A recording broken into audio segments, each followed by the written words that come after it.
ప్రజ్ఞ ఎప్పుడు స్థిరంగానే అద్వితీయంగానే అఖండంగానే ఉంది. అది స్థిత ప్రజ్ఞత్వం.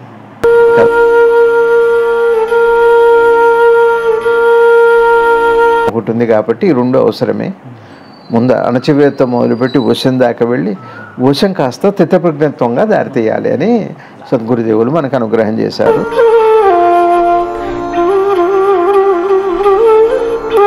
ఇట్లా భగవాన్ కృష్ణ పరమాత్మ మనకేం చెబుతున్నారంటే, ఇంద్రియాలు మనసు బయటికి వెళ్లకుండా జ్ఞానంతో దాన్ని అర్థం చేసుకుంటే అప్పుడు ఏమవుతుంది అంటే జ్ఞానం బలపడిపోతుంది.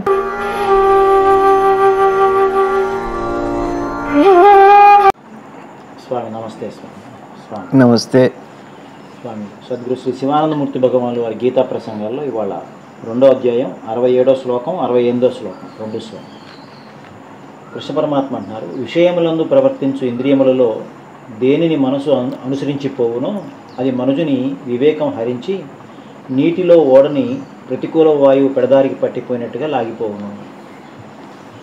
68వ శ్లోకంలో చెప్తున్నారు, కావున ఓ అర్జున, ఎవడు తన ఇంద్రియములను విషయములపైకి పోనీయక సర్వ విధములో అరికట్టుచున్నాడో అతని జ్ఞానం మిగులు స్థిరమై ఉంటుంది. సద్గురుదేవులు చెప్తున్నారు, సర్వతోముఖంగా వ్యాపించిన ఇంద్రియములు అన్ని దిక్కుల నుండి ఉపసంహరించబడాలి, కేంద్రీకృతం కావాలి అని పరమాత్మ ఉద్దేశం. అక్కడ సంపూర్ణంగా అణిగిపోయి ఉండాలి, తనకి వశమై ఉండాలి, అతనే స్థితప్రజ్ఞుడవుతాడు. ఓం శ్రీ శివానంద గురుభ్యో నమః. శ్రీ ఆంజనేయ పరబ్రహ్మణే నమః. ఆత్మబంధువులు ఆత్మస్వరూపులైన అందరికీ నమస్కారం. ఓం నమో భగవతే శ్రీ శివానందాయ. కృష్ణం వందే జగద్గురు. శ్రీకృష్ణ పరమాత్ములు వారి పాదపద్మాలకి ప్రణమిల్లుతూ కృష్ణ పరమాత్ములచే అందించబడిన గీతాసారాన్ని సద్గురుదేవులు వివరణ చేస్తున్నారు. దాన్ని మనం విచారణ చేసుకుంటూ అర్థం చేసుకునే ప్రయత్నం చేద్దాం. ఇక్కడ పరమాత్మ ఏం చెబుతున్నారంటే, విషయాలను అనుసరించి ఇంద్రియాలు అంటే కోరికతో అని ఏదో కోరిక పెట్టుకునే కదా అనుభవించాలి, అనుభూతి కోసం వెళుతుంది. అది 5 రకాలే కదా, ఈ 5 ఇంద్రియాలకు సంబంధించింది అవే కోరుకుంటాం.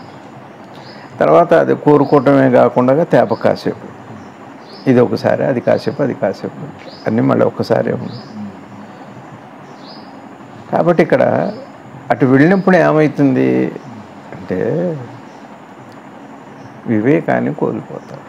ఇప్పుడు ఉదాహరణకి తల్లిదండ్రులు ఉన్నారండి, కనిపించుతారు ఎంతో ప్రేమగా. ఈ మధ్యన చెప్పాను నేను మీకు కూడా, ఒక తల్లికి ఒక అతను, నేను ఒక క్షేత్రానికి వెళ్ళి నిద్ర చేస్తే తెల్లవారుదామన ఆ తల్లిని దర్శనం కోసం లేపాడు. అంతా బాగానే ఎక్కడో కొద్దిగా పెద్ద మనిషి విసుగ్గా అనిపించిందో ఏమో 4 జరిచాడు తల్లిని. పెద్ద ఆవిడ నాడు ఎక్క కూడా లేదు. ఇది ఈ పని వాడి చిన్నప్పుడు తల్లి చేసిందా? మన గుర్తు తెచ్చుకుంటే ఆ తల్లి ప్రేమ ఎన్నిసార్లు అయినా అర్ధరాత్రి అపరాత్రి ఎంత విసిగిచ్చినా కూడా విసుగు లేకుండా. కానీ అదే పిల్లల దగ్గరకు వచ్చేసరికి అది రివర్స్ అయిపోయింది. వెంటనే చికాకు వస్తుంది, వెంటనే కోపం వస్తుంది. చూసారా? ఏమిటి వివేకం కోల్పోవటం అంటే అర్థం ఏమిటి అంటే, అక్కడ కృతజ్ఞత పోతుంది. కృతజ్ఞత అంటే అర్థం ఏమిటి? ఏది కారణమో దాన్ని మర్చిపోవటం, ఏది తనకి మూలమో దాన్ని మర్చిపోవటం. మనోమూలం అంటే అది వివేకం పోవటం అంటే ఏమి అనుభవిస్తే ఏమవుతుంది? విచక్షణ పోవాలో. నిన్న ఎక్కడో విన్నాం, హైదరాబాద్లో ఏదో వార్తల్లో, ఆ కూతుర్ని అతను ఏదో అసభ్యంగా కోరిక కోరాడు. ఆ కూతురు నిరాకరించి, చిన్నపిల్లి 12 ఏళ్ళు 16, ఆ పిల్లని నిరాకరించి ఆ కోపంతో కూతుర్ని చంపేశాడు. ఇక్కడ వివేకం అంటే ఏమిటి? ఇంద్రియ సుఖం ఏం చేస్తుంది అంటే, నా కూతురు, దానికి ఉండే విలువలు, ఆ మనసుకు ఉండే సున్నితత్వము, దాన్ని ధర్మం అంటారు. అన్నీ కూలిపోయాడు. చివరికి ఏం చేశాడు? అనుభవించాలనుకోవటం ఒక తప్పు అయితే, నిరాకరించిందని చంపటం మరో తప్పు. ఇది వివేకం కోల్పోవటం అంటే. పోనీ అట్లనే సంప్రదాయంలో లేకపోతే ప్రకృతిలో శారీరక సుఖం వద్దని ఎక్కడ చెప్పలేదు. అది ఎట్లా ఉండాలో కూడా ఉంటే అప్పుడు అది ఆ ఇంద్రియ సుఖాలు వివేకం కూడా ఉంటుంది. అది వివేకమే అక్కడ. ఎట్లా ఎవరితో ఎప్పుడు ఎట్లా ఉండాలని ఉండటం ఒక వివేకం అయితే, అసలు మూల కారణం ఏమిటి, అసలు మూలం ఏమిటి, అది కూడా వివేకం. ఈ రెండు కూడా బుద్ధిహీనత్వం వస్తుంది అని ఇంద్రియాల యొక్క సుఖాల జీవితాన్ని అనుభవించవద్దా, మేము ఎంజాయ్ చేయొద్దా, మాకెవరు మీరు అడ్డొస్తున్నారు అంటాం అనేది. అదే ఏమిటంటే మూలాన్ని మర్చిపోవటం. ఇక వాదోపవాదాలు అవన్నీ వదిలిపెట్టండి. మనం నిత్య జీవితంలో చూస్తే అదే జరుగుతుంది. మరి చాలా చోట్ల మనం వింటున్నాం వార్తల్లో, అంగవైకల్యం వాళ్ళని అత్యాచారాలు చేయటం, కళ్ళు లేని వాళ్ళని, పిచ్చి వాళ్ళని, ఇవన్నీ ఎక్కడిది? ఇంద్రియ సుఖం కోసమే. కానీ ఏది చెయ్యాలి, వాళ్ళు ఏమిటి అని మొన్న మనం చూసాం. ఒక పావురాన్ని ఒక పిల్లి తినటానికి వచ్చింది. అది ఎంత కదలట్ల, దగ్గరికి వెళ్ళినా కూడా కదలట్ల. ఏమిటి అని చూస్తే ఆ పావురం గుడ్డిది. అది పిల్లి చూసింది, చూసి వెనక్కి వెళ్ళిపోయింది తినకుండా. ఇది వివేకం. అంటే ఏది వివేకం? ఏ సహజత్వమైన ప్రేమ సకల చరాచర జీవరాశుల్లో నిండుందో సహజత్వం. ప్రేమ వల్ల కాదు. ఆ గుణం ఏమిటి? నేర్చుకున్నది కాదు, ఉన్నదే అది. ఆ పిల్లి వెనక్కి వెళ్ళటం ఏంటి? చంపకుండా. గుడ్డిది. మరి అదే మనిషి ఒక గుడ్డి మనిషిని అత్యాచారం మరో చారం ఏదైనా చేస్తే మరి దాన్ని వివేకం అంటే అర్థమైందా మీకు? ఇన్ని మర్చిపోయాడు.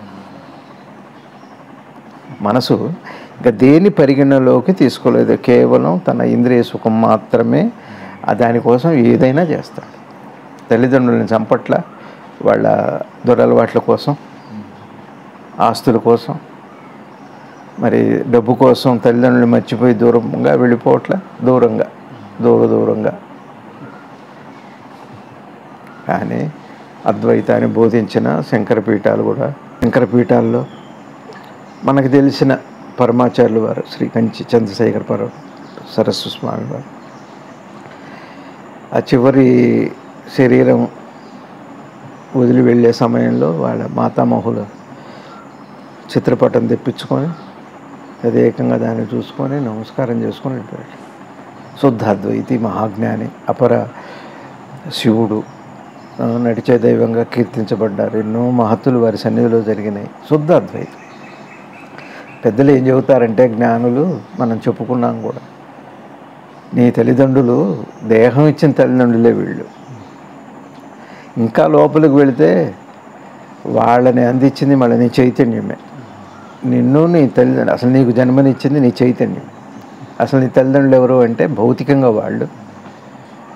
భౌతికానికి ఆది భౌతికంగా ఉన్నది చైతన్యం. ఇంకా లోపలికి వెళితే నువ్వు కూడా లేవు, నీకు జన్మ లేదు. ఇంత పరిపూర్ణమైన జ్ఞాననిష్ట కలిగిన వారే భౌతికంగా తల్లిదండ్రుల్ని, వాళ్ళకి చాలా నియమాలు ఉంటాయి. వాళ్ళకి ఒక రకంగా పీఠాధిపతులకు ఉన్న నియమాలు ఇప్పుడు సామాన్య జనం పాటిస్తున్నారు.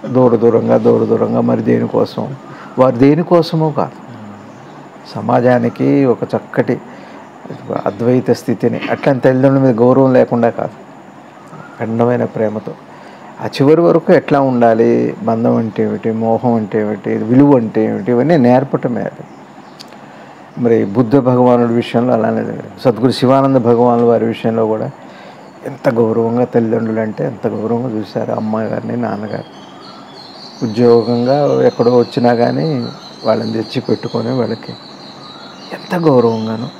సరే, ఇది మరి అద్వైతం అంటే ఏమిటి? పట్టుకోవాల్సిందని పట్టుకోవటమే. అద్వైతం అంటే అర్థమైందా మీకు?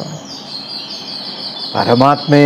కానీ మన సంప్రదాయం తల్లి, తండ్రి, గణపతులు వారి తల్లిదండ్రులకి ప్రదర్శనం చేయటం, గణాధిపత్యం పొందటం, ఇవన్నీ జాగ్రత్తగా చూసుకుంటే, అదే నా మనసులో ఏదో ఉంది, కాదనేకూడదు, నాకు డబ్బు కావాలి, మరి ఏదో కావాలి, అది అవన్నీ వద్దనేది ఏం కాదు. కానీ ఇంద్రియం ఏం కోరుతుంది? ఒక మాట చెబుతున్నాను,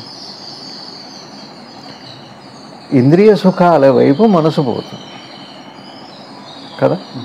ఇవాళ ఇంద్రియ సుఖాలన్నీ కూడా చాలా వరకు ఒక మాధ్యమంగా డబ్బు అవసరం అవుతుంది, ధనం అవసరం కదా.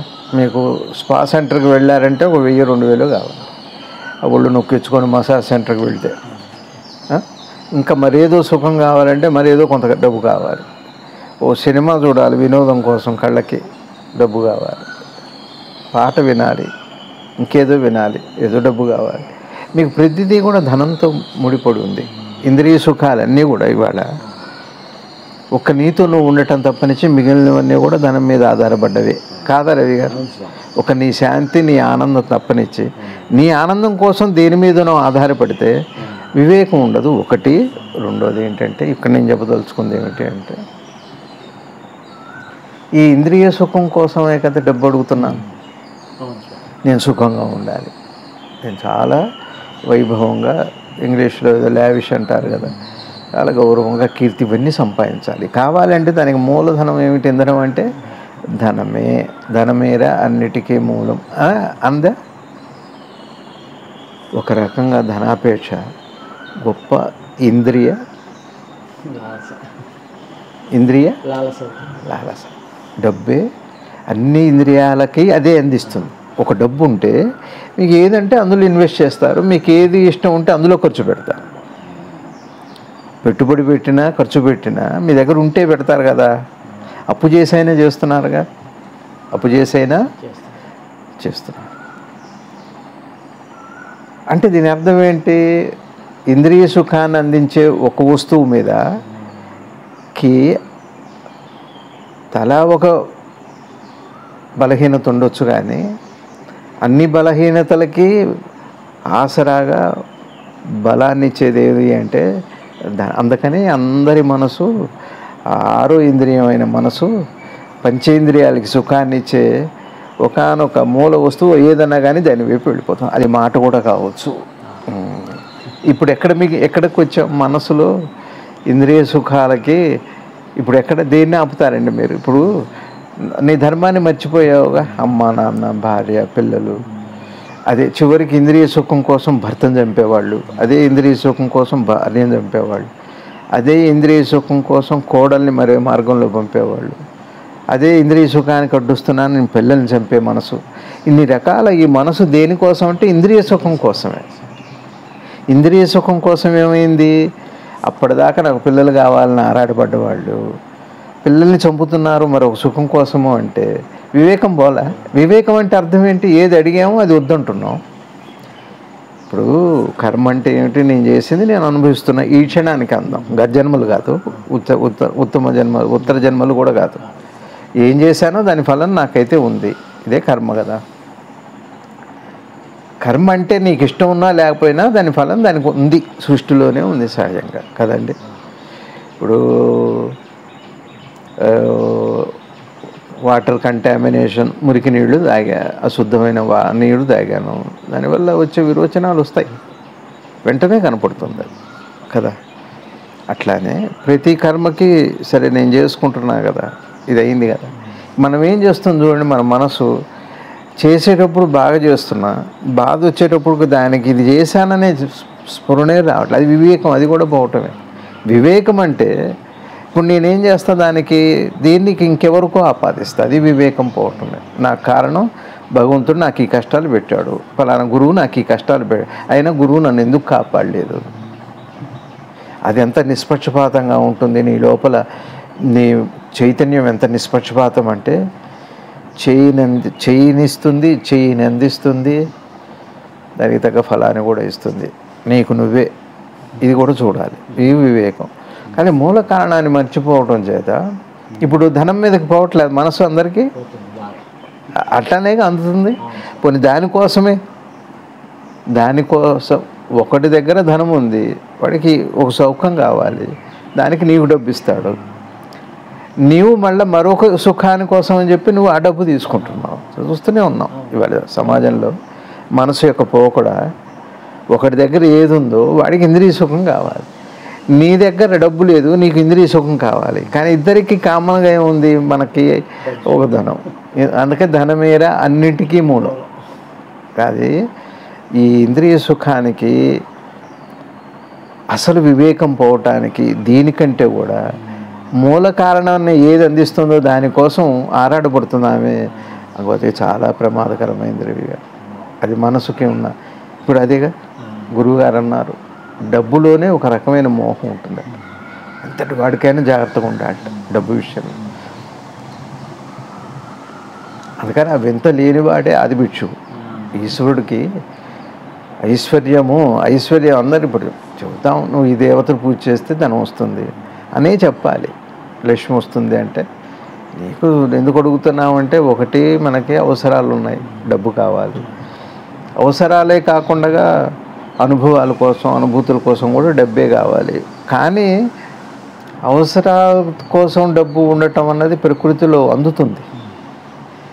అక్కడ కొద్దిగా లగ్జరీ ఏదైనా కొద్దిగా ఎక్కువ కావాలి అనుకున్నప్పుడే ఎక్కువ ఇబ్బందులను మనసు పక్కకు వివేకం లేకుండా పక్కకు వెళ్ళే లక్షణం అప్పుడే వస్తుంది మనసుకి. కాదా చూడండి, అవునా కాదు?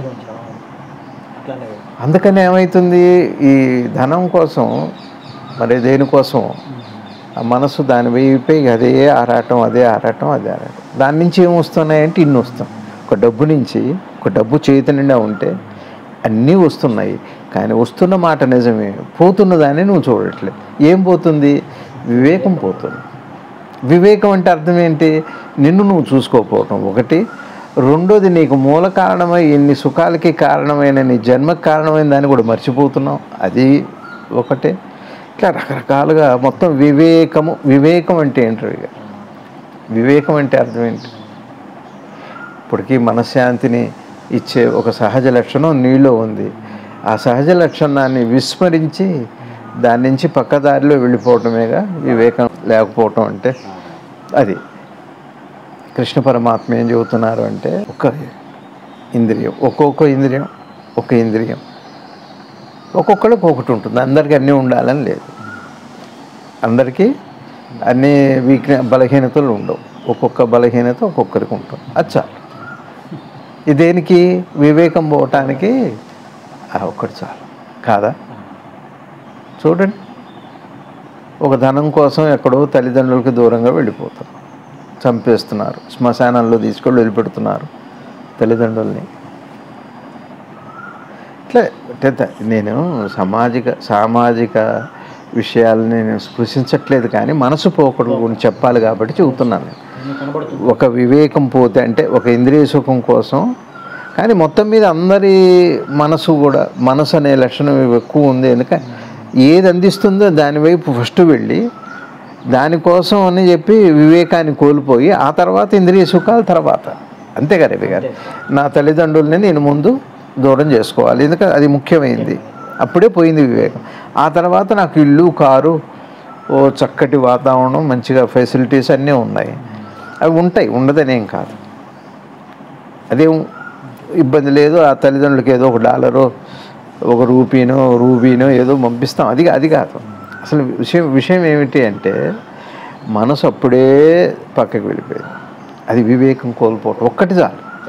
ఇప్పుడు ఒక్కటి చాలు మనకి. ఇప్పుడు ఇవాళ ఒక్కసారి మనసుని ఒకసారి సింహావలోకనం చేసి ఒక్కసారి సమాజము అంటే మరో వ్యక్తి కాదులేవి గారు, మనసు పోకడే. చూడండి ఏం కనపడుతుందో. అయ్యో ఏంటిట్ అయింది అంటున్నారే, ఎందుకు అంటున్నారు? అల్లాడుతున్నారే. ఒక్కడి చాలు అంటే ఈ ఒక్కడి చాలు.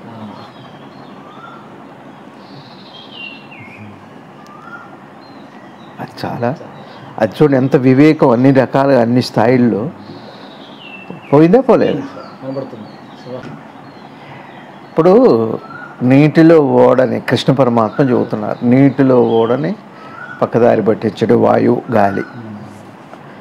అంటే దారిలో వెళ్ళటం తప్పు కాదుగా, అది సహజం. అటు దాని దిశగా తన గమ్యానికి వెళ్ళటం తప్పు కాదు. కానీ గాలి ఏం చేస్తుంది అంటే దిశ కాక విదిశకి తీసుకెళ్తాం, అంటే తన గమ్యానికి అయితే చేరడం. ఇక్కడ పరమాత్మ చెబుతున్న రహస్యం ఏమిటంటే, నీ స్వరూప దర్శనానికి మాత్రం, జ్ఞానానికి మాత్రం ఆ దిశకు వెళ్ళే మళ్ళీ యువతలకు వస్తారు ఎట్లా కొట్ట. ఇప్పుడు విమానాలు ఎగురుతున్నాయి రవి గారు, అక్కడ వాతావరణం సరిగా లేదని ఇంకో చోట ల్యాండ్ చేస్తున్నాడు, ఎట్లా వస్తారు మొత్తానికి. తర్వాత అయినా అటు చుట్టూ తిరిగి ఇక్కడ కాదు అక్కడ ల్యాండ్ చేస్తాడు, అక్కడ కాకపోతే ఇంకో చోట ల్యాండ్ చేస్తాడు, ఏదో ఒకటి చేస్తారు, తప్పదు. ఎమర్జెన్సీ ల్యాండింగ్ ఏదో ఉంటుంది. అట్లానే దిశ మారుతుంది. ఇప్పుడే అంటే ఇక్కడ ఎంత బాగా చెబుతున్నారు. ఒకవేళ గాలి లేకపోతే ఆ ఓడ ఎటు వెళ్తుంది, చక్కగా తన ఎటు ఆ దిశ వైపు వెళ్ళిపోయి తన గమ్యానికి వెళ్తుంది, ఒడ్డుకు చేరుతుంది. ఇక్కడ కూడా ఒకవేళ ఈ గాలిలాగా ఈ ఇంద్రియ వాంఛ, ఇంద్రియ సుఖం కోసం మనసు వెళితే బయటికి వస్తే ఒక గాలి లాంటిది అది. అది ఏం చేస్తుంది, నీవు సహజంగానే నీ ఒడ్డుకు నువ్వు లోపల సహజంగా చేరేవాడివి పక్కదారికి వెళ్ళిపోతావు. అందుకని వాళ్ళ కష్టం అయిపోయింది. ఆధ్యాత్మికత ఎందుకు కష్టం, అది ఒక మార్గము, అది ఒక విధానం ఎందుకైంది అంటే పక్కకి తీసుకువెళ్ళబడది. అనుకూలంగా ఉంటేనే తెరచాప వేస్తారు, కానీ పడవ మామూలుగా ఉంటే వెయ్యరు. విదిశగా వస్తున్న గాలికి తెరచాప ఎందుకు వేస్తారు? తెరచాప వేస్తే వెనక్కి వెళ్తుంది, ఇంకా చాలా శ్రమతో కూడింది అవుతుంది ఆ ప్రయాణం. పరమాత్మ ఎంత అద్భుతమైన ఉదాహరణ చెప్పారు. ఇప్పుడు మనకి ఇందాక నేను చెప్పింది అది. ఇప్పుడైతే నాకు నా సుఖం, నా ఇంద్రియ సుఖాల కోసమేగా ఇంత సంపాదిస్తాను నేను. దానికోసం ఏది కావాలో ఆ ఒక్కటి సంపాదించడానికి ఎన్నైనా మర్చిపోతున్నాకు. అది ఒక పెద్ద పెనుగాలి, తుఫాన్. అది ధనా కాంక్ష అది చెబుతారుగా ఈషణాత్రయాలు. అది ఒక పెద్ద పెనుగాలి, పెద్ద ఉప్పెనది. ఎప్పటికి చేయాలి అది జాగ్రత్తగా ఆలోచిస్తే ఒక్కటి వస్తే అక్కడ. అందుకని ఇప్పుడు మనం జాగ్రత్త పడాల్సిన ఇంద్రియ సుఖాల కంటే కూడా ఇంద్రియ సుఖాల కోసం అందించే దాని మీద ముందు ఏమిటో కనుక్కుంటే, తర్వాత ఇంద్రియ సుఖాలని గురించి కూడా మనం అవగాహన చేసుకుంటే చిన్నగా మనసు ఆ జ్ఞానంలో ఇంచే ఆ పక్కదారి పట్టించేది అదే కాదా. ఎందుకురా డబ్బు కోసం ఇంత ఇట్లా చేయాలా, ఇంత కకృతి కావాలా? ఎవరైతే తమ ఇంద్రియాలని విషయ సుఖాలకి పోనీకుండా ఎవరు అరుకొట్టునో వారి జ్ఞానం సుస్థిరమవుతుంది. మరి ఎట్లా ఇంద్రియ వాంఛ బయటికి వెళ్లకుండా ఎట్లా అరికడతాం?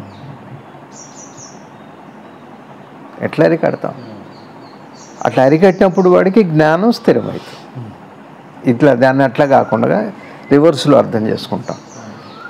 ఎవరి జ్ఞానం స్థిరపడుతుందో వాళ్ళకి ఇంద్రియ సుఖాల వైపు మనసు పోదు. అంటే జ్ఞానం అంటే ఏంటి? మళ్ళీ అంటే ఆత్మదర్శనమైన వాళ్ళు కదా జ్ఞానం అంటున్నారు.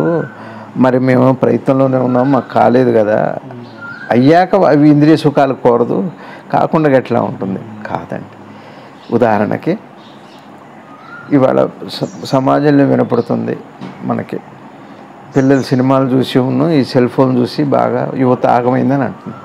ఇది జ్ఞానం కాదా? ఏం చూస్తే ఏమవుతుందో అది అనుభవంలో ఎట్లా సరిపోయిందో దాని పేరేగా జ్ఞానం అంటే. అందుకని ఈ జ్ఞానాన్ని ఏం చేయాలి? ఇంద్రియ సుఖాలతో వచ్చే కష్ట నష్టాలని బాగా అవగాహన చేసుకోవాలి. అప్పుడు ఏమవుతుందంటే ఈ జ్ఞానం దేనికోసం? జ్ఞానం కోసమే. అప్పుడు మనసులో ఇంద్రియ సుఖాల వైపు వెళ్లకుండా జ్ఞానం సుస్థిరమవుతుంది అంటారు పరమాత్మ. మీకు అర్థమైంది? నాన్న మాటలు వెనుక నాన్న మీ సంసారంలో గొడవలు అయిపోతాయి అంట. అది చెడ్డ మాటలు వినటం వల్ల స్నేహం దెబ్బతింటుంది, ఎన్నో సంబంధాలు దెబ్బతింటాయి. ఇది జ్ఞానానికి సంబంధించిన మాట కదా. ఇప్పుడు నేను ఎప్పుడైతే దాన్ని ఆ లోతున అనుభవంలో అదేం పెద్ద కష్టమైంది కాదు. దానికి ఏం కళ్ళు మూసుకోవాలా, యోగం చేయాలా, ప్రాణాయామం చేయాలా, 100 పుస్తకాలు చదవాలా? చివరికి అప్పుడు నేను 81 ఆ ప్రాంతాల్లో పంచముఖి వెళ్ళాను. పంచముఖి వెళ్ళినప్పుడు అప్పట్లో కరెంట్ లేదు, తర్వాత కరెంట్ వచ్చింది. కరెంట్ వచ్చి ఆ కోతులకి ఏం తెలుసు కరెంట్ అని. ఒక కోతు 2 కోతులు వెళ్ళి షాక్ చచ్చిపోయింది. ఇక్కడ కూడా జరుగుతూనే ఉంటుంది. ఏది కొత్తగా వచ్చినా మొదట్లో ఒక 2-3 బలి అయిపోతాయి దానికి. మనుషులు కూడా అంతే. ఏది కొత్తగా వచ్చిందో కొంత బలమైన రీసెర్చ్ అక్కడి నుంచి వస్తుంది. జ్ఞానం అంటే ఒక క్రియ తర్వాత, ఒక అనుభవం తర్వాత, అనుభవంలో నుంచి పుట్టిన ఒక మార్గదర్శకత్వానికి జ్ఞానం అని పేరు. ఒక అనుభవంలో నుంచి పుట్టిన మార్గదర్శకం, అది గైడ్ చేస్తుంది మిమ్మల్ని. అలా కాదు, అట్లా వినియోగించొద్దని చెబుతుంది, దానికే జ్ఞానం అని పేరు. అప్పుడు కోతులని ఇప్పుడు పోవు కరెంటు దగ్గరికి, చాలా జాగ్రత్తగా ఉంటాయి.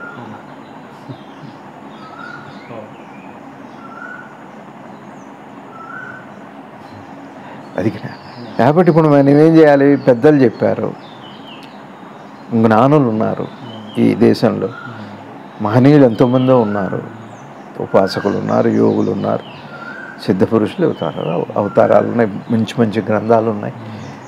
ఇది ఇట్లా మనసు ఇట్లా ఉంటే ఏం జరుగుతుంది. ఎన్నో ఉదాహరణలు. ఇప్పుడు మనకి అప్పుడు ఒక నాటకం చింతామణి అనే నాటకంలో ఒక వ్యసనం ఏం చేస్తుంది అంటే యోగి వేమన గారి చరిత్ర. అంటే పెద్దలందరివి మనం తీసుకునేటట్టయితే మనకు అది జ్ఞానమే. అప్పుడు మనకేమవుతుంది, అవగాహన వచ్చాక, ప్రమాదం అని తెలిసాక, మనసుకి ఒక లక్షణం ఉంది రవిగా, ప్రమాదం అని తెలిసాక మనసే వదిలిపెడుతుంది. ఆలోచన వదిలిపెట్టం కాదు, మనసుకే ప్రమాదం అంతే. ఇప్పుడు ఎట్లాంటిదంటే అసంకల్పిత ప్రతీకార చర్య. ఒక పుల్ల గుబుక్కుని వస్తే మీకు తెలియకుండా కళ్ళు మూసుకుంటారు. అది మనసు తీసుకునే జాగ్రత్త, ప్రాణశక్తి తీసుకునే జాగ్రత్త. అది జరుగుతుంది. అందుకని ముందు ఈ జ్ఞానం వస్తే, ఏ జ్ఞానం ఇక్కడ ఏం చెప్పారు ఉందా అండి అట్లా, మరి బోధలు అట్లా ఉందా, ఉందా ఇంద్రియాలను నిగ్రహిస్తే జ్ఞానం సుస్థిరం అవుతుందని అన్నారు. అందులో జ్ఞానబోధ ఏముంది అంటే నీకు జ్ఞానం కావాలి కదా. ఒకవేళ ఇంద్రియాలు అట్లా ఉంటే జ్ఞానం రాదు. ఇంద్రియాలు చేసే పనులు ఏమున్నాయో చూడు, అది ఎట్లా జ్ఞానానికి అడ్డో వివేకం ఎట్లా పోతుందో చూడు. చూసే అవకాశం ఉంది కదా. పెద్దలు చూస్తున్నాం, ఎన్నో చూస్తున్నాం కదా. అమ్మమ్మ అది మంచిది కాదు అటు వెళ్ళకంట కదా. అది మరి జ్ఞానబోధే. ఇంద్రియ సుఖాలు ఉంటే జ్ఞానం రాదు అన్నమాట ఒకటే జ్ఞానబోధే అది. కాబట్టి ఇంద్రియ సుఖాలు ఉన్నప్పుడు ఏమైతే వివేకం పోతుంది. వివేకం అంటే అర్థం ఏంటి, మన జ్ఞానం వైపు ఎప్పుడు తిరిగి చూడ్డం. జ్ఞానం కావాలని ఉన్నా ఇంద్రియ సుఖం ఉంటే మళ్ళీ దాన్ని వదిలిపెడతాడు. ఒకవేళ ఇంద్రియ సుఖం మాత్రమే ఉన్నా జ్ఞానం వైపు చూడు. రెండు, నీ జ్ఞానం కావాలని ఏ పూర్వపుణ్యం చేతనో ఒక కోరిక వచ్చింది అంటే ముందు ఇంద్రియ సుఖాలని, వివేకం పోవటాన్ని ముందు చూడు. అన్ని విషయాల్లో, ఒక్కచోట కాదు, అన్ని విషయాలు. ప్రతిదీ లేచింది మొదలు పడుకునేంతవరకు అన్ని పనులలో కూడా ప్రతి ఇంద్రియం ఎలా ఉంది అది చూడాలి. అట్లా చూడకుండా మళ్ళా ఒక చెడ్డ అలవాటు అది అది లేకుండా అది అట్లా కుదరదు. ఒకటి చాలు మళ్ళీ భగవాన్ అదే చెబుతున్నా.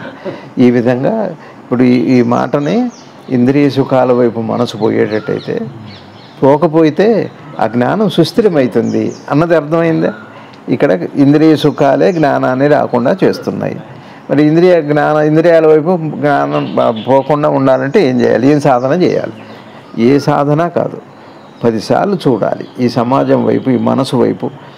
నా మనసు మీ మనసు కాదు, ఒక మనసు ఈ వ్యవహారంలో ఉండి ఎట్ట నష్టపోయిందో చూడు. అది నీకు బోధ అయిపో, అదే జ్ఞానం అవుతుంది. అప్పుడు అది వచ్చాక ఏమవుతుంది, నీ మనసు దాని వైపు వెళ్ళటం ఆపేస్తుంది. అప్పుడు ఏమవుతుంది, నువ్వు దేని కోరుతున్నావో అది నువ్వు అయిపోతావు, అది నీకు లభిస్తుంది అని పరమాత్మ ఏమంటున్నాడు. ఇప్పుడు మనం ఏం చేస్తాం, నాకు తాగుడు లేదుగా. ఇప్పుడు అదే చెబుతున్నా. పిల్లలు ఉన్నారు, మా పిల్లలు తాగరు, తిరగరు, తినరు, ఎట్లాంటి చెడ్డ అలవాట్లు లేవు అని అంట. అది ఒక్కటే కాదు, ఇంకా ఏ విలువలు లేవు అనుకోండి, అది ప్రయోజనం కాదు. విలువ ఉద్దేశము తాగుడు లేదు కానీ ఏదో పిచ్చి ఉంటుంది, దేశాలు తిరిగి వస్తాడు. ఊరికి అదే పనిగా దేశాలు తిరిగి వస్తాయి. ఒక ఇంద్రియం ఉంది చాలు. అది పోనీ ఆ దేశం వెళ్ళిన తర్వాత దేశాన్నే చూస్తాడా, దేశంలో వాటిని కూడా చూస్తాడు. దేశంలో వాటిని చూసిన తర్వాత నీకు ఇంకొక ఇంద్రియంలో లేని కోరిక తప్పనిసరిగా వస్తుంది. అది నిన్ను యువతలకి తీసుకెళ్తుంది. ప్లస్ ఉన్నది ఉంటుంది, కొత్తది వస్తుంది. ఈ కొత్తదాన్ని అనుభవిస్తున్నప్పుడు అది అందరితో ఊరుకుంటుందంటే మరో ఇంద్రియము దాంతో సంబంధం పెట్టుకొని ఆ ఇంద్రియం కూడా అంటే మొత్తానికి 5 ఇంద్రియాలు మొత్తంగా అన్ని వైపులా దాడి చేసినట్టు అవుతుంది. అందుకని అన్నీ జాగ్రత్తగానే ఉండాలి. ఇది పర్లేదు. అందుకని ధర్మము అంటే అర్థం ఏంటి, ఇది అదే అని కాదు. ఏ ఒక్కటి ఉంది కదా కాదు, ఏ 2 ఉన్నా చాలు. ఏ ఒకటి ఉందా 2కి వెళ్ళిపోతుంది. అది ఏది ఉండకూడదు. అందుకని మంచి చెడు అన్న అవగాహన 2 విషయాల్లో రావాలి. మంచిలోనూ రావాలి, చెడులోనూ రావాలి. అంతేగాని మంచిని స్వీకరించు చెడును వదిలిపెట్టే అంటే కుదరదు. మంచి కూడా అర్థం అవ్వాలి, మంచితో కూడా ఇబ్బందులు వస్తాయి. అదొక వ్యసనం అవుతుంది. మంచి మాట వింటూనే ఉంటే ఏమవుతుంది, అట్లా రాదు.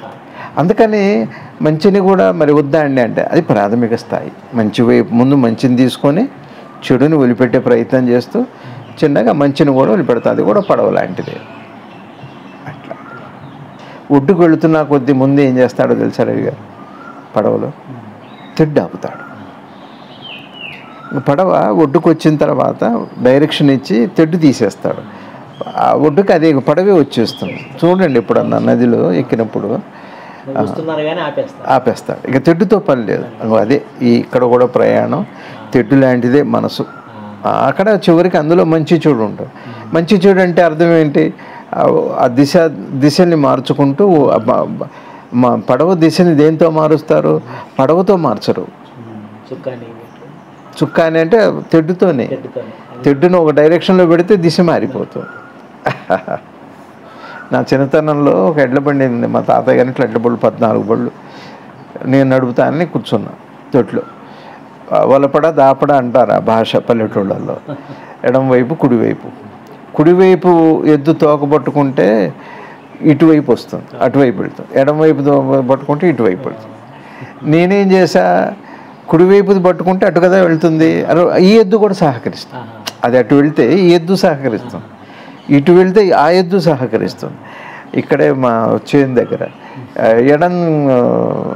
హైదరాబాద్ వెళ్తున్నాం. ఎడం వైపు తోకను పట్టుకున్నాం. ఆ పక్కనే కాలువ ఉంది, చిన్న కాలువ, పిల్ల కాలువే, గుడ్డిది. అదే అటు వెళ్ళిపోయింది. దానికి ఏం తెలుసు ఇది కాలువ, ఇటు వెళ్ళాలి, ఇటు వెళ్ళకూడదు. నువ్వు నడిపావు, యజమానివి, వెళ్ళిపోయి. జమని అప్పుడే పక్కన ఉన్న పనివాడు కిందకి దిగి బయట అంటే చిన్న మిస్టేక్. ఏం చేయాలో చేస్తే ప్రయాణం సాఫీగా అయిపోతుంది. మీకు అర్థమవుతుంది. అట్లానే ఇక్కడ కూడా చెడుని తీసేయటానికి మంచి అనే తెడ్డుని తీసుకోవాలి. మంచి అనే తెడ్డు ఏం చేస్తుంది అంటే ఒడ్డు దాకా తీసుకొచ్చాక దాన్ని అది వదిలిపెట్టేసి లోపల ఇంకా దేంతో పని లేదు. కాబట్టి మంచి వద్దండి అని కాదు, మంచి అవసరమే. అట్లనే ఇంద్రియాలని ఇక్కడ ఏం చేయాలి? ఇంద్రియాలు వెళితే ఈ నష్టం ఉంది అంటే వివేకం పోతుంది. వివేకం అంటే ఏం లేదు, తన్ను తాను తెలుసుకునే సహజంగా ఉండే అవకాశాన్ని కోల్పోవటమే అవివేకం.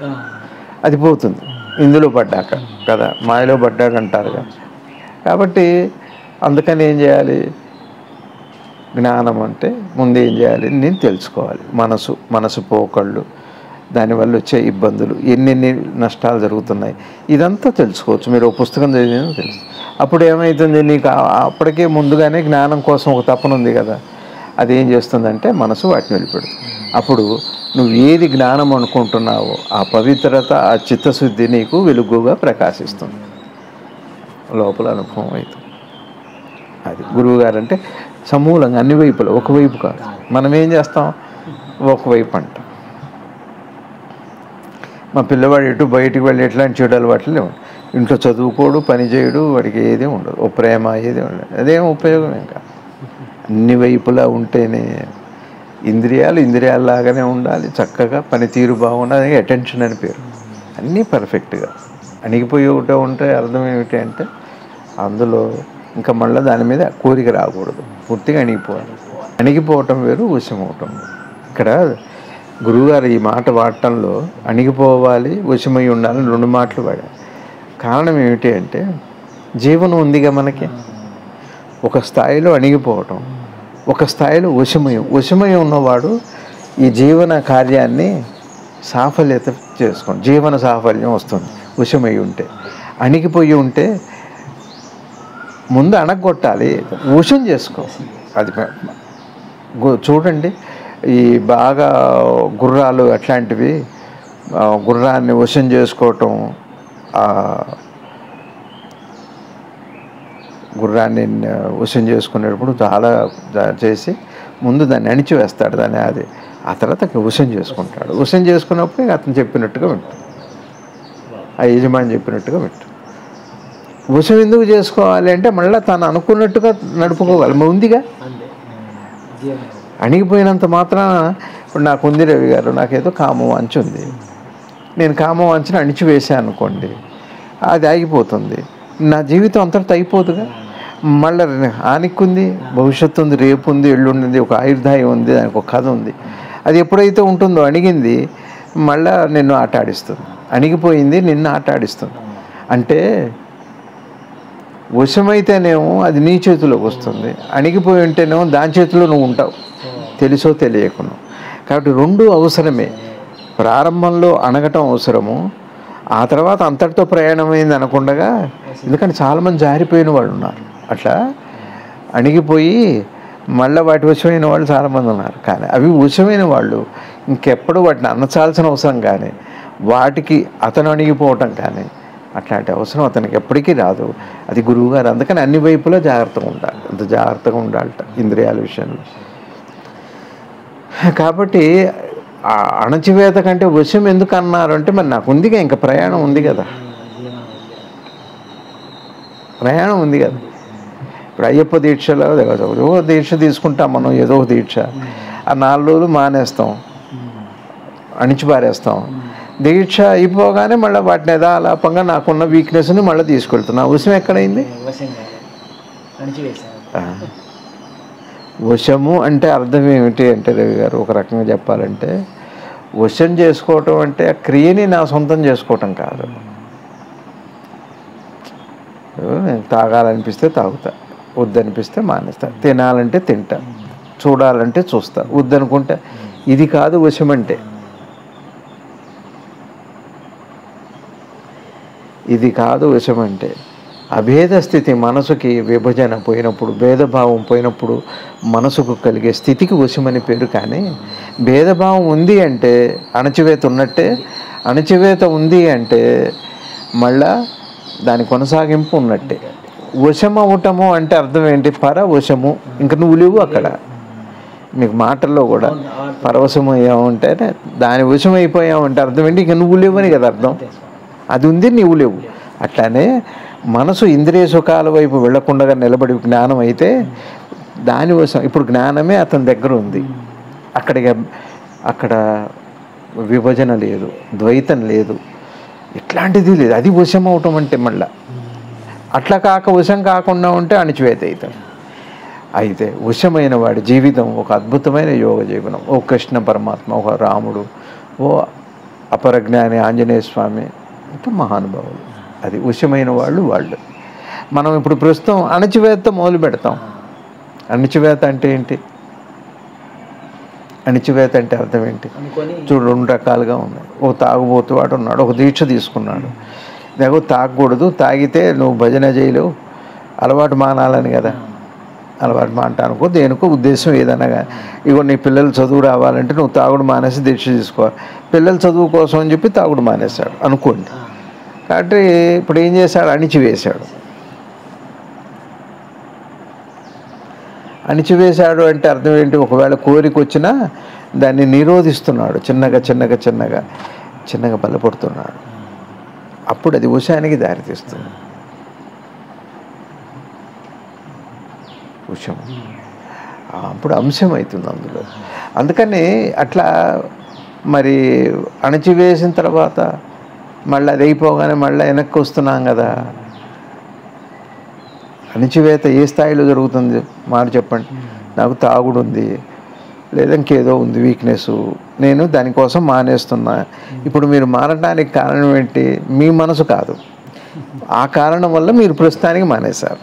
నా భార్యకి బాగుంటే నేను 11 శుక్రవారాలు నేను స్వీట్ తిన్ను, బాగుపడది. వీడు 11 శుక్రవారాలు స్వీట్ తింటలేదు. వీడు స్వీట్ మానడానికి కారణం ఏంటి? భార్య బాగుపడటం కదా, బాగుపడటం కోసం అనుకోండి. తప్ప ఒప్ప నేను అవి మాట్లాడట్లేదు. అయిన తర్వాత ఏమవుతుంది? బాగుపడింది కాబట్టి తింటా, తినకపోతే అది వేరే విషయం. ఇక్కడ జరిగింది ఏమిటి చెప్పండి? స్వీట్ తినకపోవటానికి కారణం ఏంటి? ఇంకొక ప్రయోజనం ఉంది. ఎక్కడ? మనసులోనే కదా. ఈ యుద్ధం అంతా ఎక్కడ జరుగుతుంది? మనసులో జరుగుతుంది కదా, బాహ్యమైంది కాదుగా. ఇప్పుడు మీకు ప్రమాదం పంచదారతో కాదు,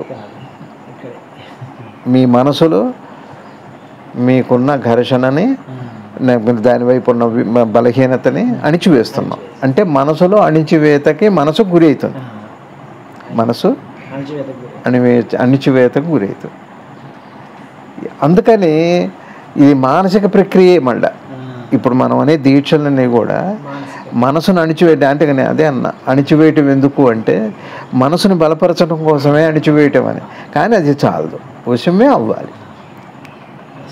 అణిచివేత వశం అవటం కాదు, అణిచివేయటం వశం అవటం కాదు. అసలు అణిచివేయటం అనే ప్రక్రియ ఎవరి వశము కాదు. తాత్కాలికంగా కనపడేది. ఎందుకంటే అది అణిచివేత సత్యం ఎలా ఉంది అంటే అణిచివేతలకుతోనూ వశం చేసుకునే వస్తువు కాదు అది. అణిచివేతకి వశానికి ఆవలది అది సత్యం. అణిచివేత కాదు, అది వశము కాదు. మీరు నిద్రపోతున్నారు, నిద్ర నేను వశం చేసుకున్నా అంటారా?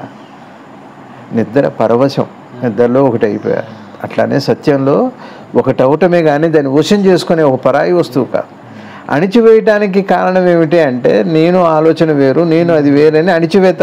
అణిచివేత అంటే అర్థం ఏంటి? వేరైతేనే కదా. ఒకటైందాన్ని అణిచివేయండి చూద్దాం. ఆకలిని ఎట్లానో ఉగ్గబట్టుకోండి, ఆకలిని తినేస్తుంటుంది. ఒంట్లో కొవ్వు, ఆ ఒంట్లో రక్తము, ఆ చివరి క్షణం దాకా ఒకవేళ మానసికంగా బలంగా ఆకలిని ఆ బాధని అణిచివేసుకున్నా ఇది పక్క నష్టం జరుగుతుంటుంది. అది కాదు అసలు. అది ఉనికి ఉండాలి, ఉనికిలో తేజస్సు ఉండాలి. దాంతో ఆ ఫలం తన వశం తన అవ్వాలి, కానీ తనలో ఒకటైపోవాలి. అది వశం అంటే. ఈ కోటను ఆక్రమించుకోవటం వారి వశమైపోయింది. ఒకరి చేతిలోకి వెళ్ళటం, మనసు చేతిలోకి ఒకటి రావటం, మనసుల చేతిలోంచి. ఇప్పుడు ఒకరిది నాకు వస్తే నా వశం అంటున్నాం, నాది ఒకరికి వెళితే వశం అంటున్నాం. అట్లాంటిది కాదు వశం అన్నది. నీది అట్లానే అణిచివేత కూడా మళ్ళా వశం కోసం కూడా అణిచివేయకూడదు. ఏదో వశం చేసుకోవటానికి కూడా అణిచివేయకూడదు. అందుకనే ఇక్కడ భగవాన్ చెప్పిన సూత్రం ఏమిటి అంటే ఇంద్రియాలు బయటికి వెళ్ళి దాంతో మనసు పొందే బాధ ఏమిటో ముందు తెలుసుకోవాలి మనం. అందుకనే చిన్నప్పటి నుంచి మంచి మాటలే కావాలి, లేకపోతే ఇంత ఇవాళ కావాలి, మంచి విద్యా విధానం కావాలి, మంచి కుటుంబ వ్యవస్థ కావాలి, మంచి సమాజం కావాలని ఎందుకు అంటున్నాం? ఎవరికి ఏ రకంగా సుఖం లేదు కదా రవి గారు.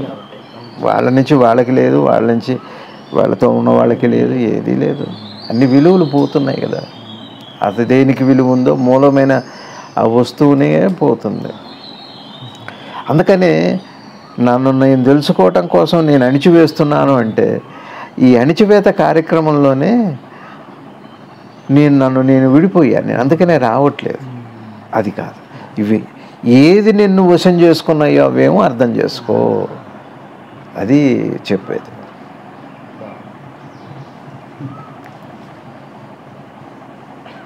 వశమై ఉన్నప్పుడే అది స్థితప్రజ్ఞత్వం అన్నది. ఆ ప్రజ్ఞలో అతడు స్థితుడైతే దానికి వశమనే పేరు. ఇంకప్పుడు అణిచివేసే కార్యక్రమాలు, అణిచివేసేది ఎప్పుడైనా మళ్ళా ఉంటుంది. అది దేనికోసమో కోరికతో చేస్తే కూడా అణిచివేయటం లాంటిది. అణిచివేయటం అంటే ఏంటో తెలుసా రవి గారు? అణిచివేయటం అంటే నా బలహీనతను, నా బలాన్ని, లేకపోతే మరేదో నాకు వద్దనుకున్న దాన్నో అణిచివేయటం అంటున్నాం. అంతేగా అణిచివేయటం అంటే.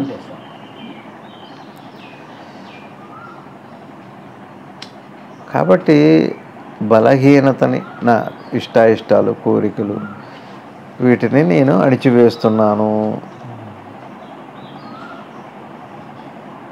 అణిచివేయటం అంటే తాత్కాలికంగా వాటి నుంచి నేను తప్పుకుంటున్నాను, తప్పించుకొని వెళ్తున్నాను.